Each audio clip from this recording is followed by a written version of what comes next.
The ugly duckling. It was a warm summer day. A mother duck had her nest hidden in the long grass, safe from weasels and the fox. She sat on her eggs, waiting for the eggs to hatch. Finally, the eggs hatched, with a pop and peep.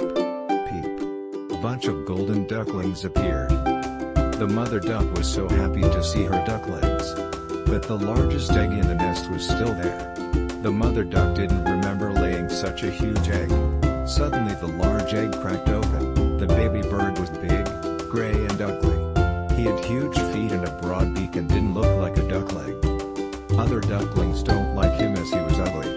A few days later the mother duck took her ducklings for a swim. The big gray duckling also joined other ducklings. After a great swim, the duck family walked with slow steps, on their way to the yard.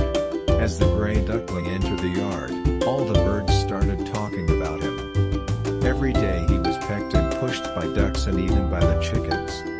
One day the poor ugly duckling couldn't take it anymore, so he ran far away from his home. At last, he ended up in a swamp where only wild ducks lived. The wild ducks told him, "You're an ugly fellow, you cannot stay here, go away."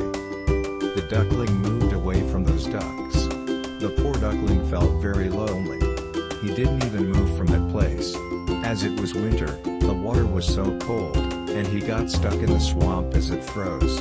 In the morning a farmer who came that way rescued the duckling and took him to his house. But the duckling was terrified.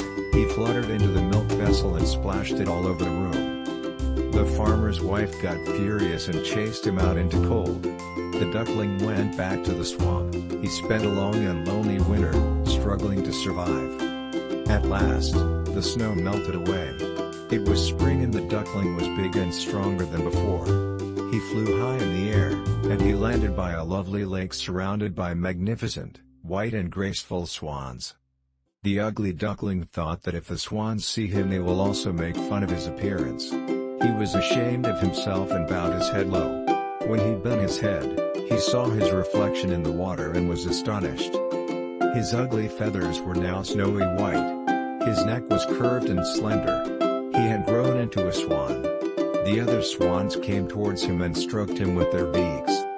Nearby children shouted with joy at the sight of him and threw him some breadcrumbs. He felt very happy to be with his friends.